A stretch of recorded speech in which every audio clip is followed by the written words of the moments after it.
Hello, welcome to HITC Sport. Right, imagine what would have happened if Man City were never taken over, plunged into the world of riches and big money players, if they were instead currently rotting in the Championship with the likes of Willow Flood and Sean Wright Phillips' son stuck up front. What would have become of their star-studded squad? That is 20 plus players who need to end up somewhere, so I'm gonna rehome them, like a pack of cats after their owner dies. Let's predict where the Man City squad would have wound up in 2020 in a world where this takeover didn't exist. Ederson, Man United. Right, so where would Ederson have wound up without Man City? Lads, this guy essentially burst into the limelight within 5 minutes. Christ above, 18 months before his move to City, this brace-faced gargoyle was just some pudding stain on the Benfica bench, so there wasn't really time for every elite club to be clamouring for his signature. Half of them probably didn't even know who he was, but Jose Mourinho, the man who wound up chucking milk at this man, he was apparently sniffing around his compatriot back in 2017. That club would have had scouts watching Victor Lindelof at Benfica for over a year, so why not Ederson as well? Assuming of course that they've found a new home for David De Gea. Claudio Bravo, Barcelona. Okay, pretty simple lads. If he wanted it, I'm pretty sure Claudio Bravo would have had a job for life at Barcelona. Yes, trusting this man between the sticks is about as sensible as sneezing in a retirement home, but as a bench warmer, you can't do much worse. Considering he hasn't been first choice for nearly 3 goddamn years,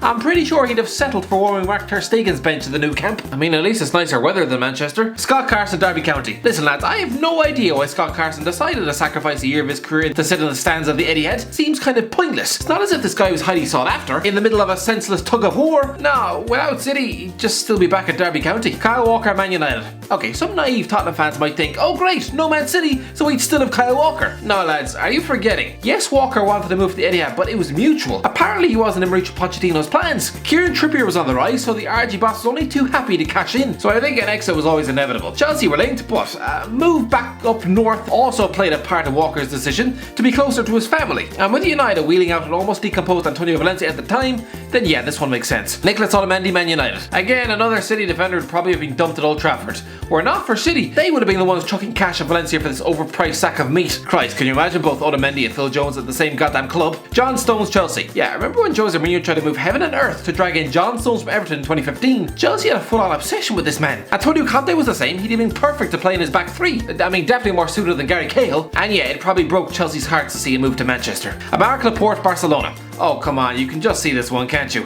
If there's a potentially world-class footballer playing every week in La Liga, unless he gets a move to England, he's getting snatched up by one of the big two. You really think were not for City he'd be in his 9th season Athletic Bilbao? Not a chance! Barcelona would have splashed out about 60 million quid on him by now. Benjamin Mendy, Man United. Yeah, believe it or not lads, Benjamin Mendy was a transfer tiger for Man United.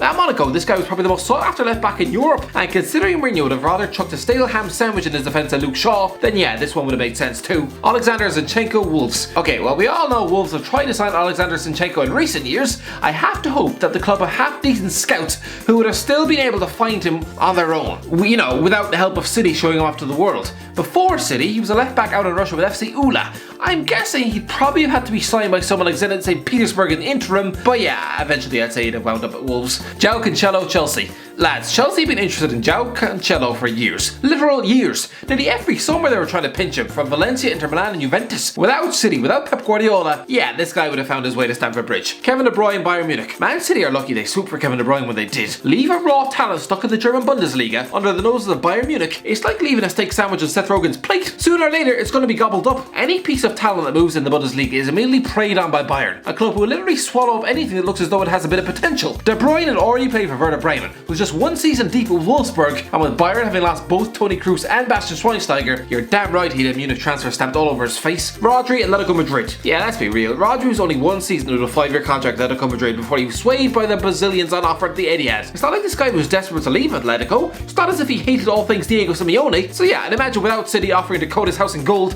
he'd have probably stayed put. Ilkay Gundogan, Liverpool. Ilkay Gundogan was inches from a switch from Borussia Dortmund to Man United in 2015. At the time, the fans tried to convince themselves it was a bullet dodged, that he was an injury-riddled mess. Yeah, do you still believe that one, lads? You know what though, I'm gonna go with Liverpool. Gundogan openly loves Jurgen Klopp, who he worked with at Dortmund, and he only turned down a move to Anfield because he wanted to work with Pep Guardiola. And let's be honest, because of the biggest paycheck he'd ever seen in his life. Yes, without Man City, I'm pretty sure Gundogan will be sitting in the heart of Liverpool's midfield. Phil Foden, Man United. Okay, without this takeover, City would probably be stuck in the Championship, meaning that any piece of potentially world-class talent making noise in the academy would have been swallowed up whole by their cross-city neighbours. Remember Ryan Giggs? Phil Foden's dad is a Man United fan, so yeah, without City's potential and cash, this guy would have traded clubs and would now start week in, week out, and would probably be about as loved at Old Trafford as Marcus Rashford. God, City fans won't like this one. Fernandinho, Tottenham. Go back to 2012, lads. Before the Man City interest, Fernandinho was an up-and-coming Brazilian box-to-box midfield talent stuffed in the heart of Shakhtar Donetsk's midfield. At the time, he was linked with a move to Spurs, so yeah, why not? Riyad Mahrez, Roma. Let's be honest, lads, Riyad Mahrez was supposed to be Mo Salah's replacement at Roma back in 2017. And lads, this guy wanted to go, writing letters to Leicester fans, literally begging them to let him leave without a fuss. Were it not for City, yeah, why not? He'd be out in Serie A finishing halfway down the league. David Silva, Barcelona. Okay, I refuse to believe Barcelona would not have made a move for David Silva. Other English clubs would be linked with his playmaker at Valencia, but because of his lightweight build, we're too scared to actually make a move. Bet they feel pretty stupid now. Silva and Barcelona, it just makes sense, doesn't it? A tailor-made replacement for Xavi without a shadow of a doubt. He'd have been everything Cesc Fabregas failed to be at that club. Leroy Sané, Liverpool. Christ, lads, can you imagine this? Liverpool already have a world-class strike force, but I don't know. I'm gonna say Leroy Sané is marginally a better player than Sadio Mane. Not by much, but he is. Brendan Rodgers was heavily linked with a move for the Schalke winger in 2015. Under Jurgen Klopp, Christ above, this guy would be the most lethal sideman in the bastard league. Bernardo Silva, Chelsea. Yeah, back in 2017, Bernardo Silva, tearing things up on the left wing at Monaco, was heavily linked with a move to Chelsea. Were it not for City, then yeah, this guy would have been the perfect replacement for Eden Hazard at Stamford Bridge. Raheem Sterling, Arsenal. Without City, would Raheem Sterling have even wanted out of Liverpool? Probably yes, because let's not forget they were stuck halfway down the league and getting thumped 6-1 at Stoke. No promising, potentially world-class winger is going to want to stick around in that mess. I think the realistic answer here is Arsenal. They were linked with him. He described their interest as flattering. They just lifted a second successive FA Cup, had a squad brimming with talent, not, you know, a fat Ricky Lambert. A return to London, absolutely. Although thank Christ he didn't, or Arsene Wenger would probably turn him into the next Theo Walcott. Sergio Aguero with Barcelona. Okay, this is tough. It's almost impossible to predict where Sergio Aguero would have been without City.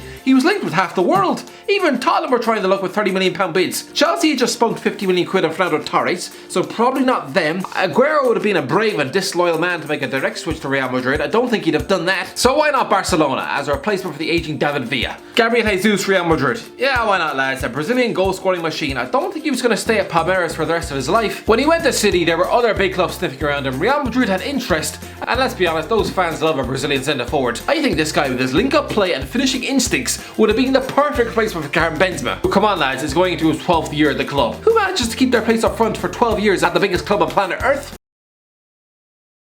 So anyway, that's the end of the video, lads. Let me know in the comments section below, have I got this all wrong? Would these City players have not ended up at all these crazy clubs? Let me know in the comment section below. If you enjoyed the video, don't forget to like, share and subscribe, and as always, I'll talk to you in a while.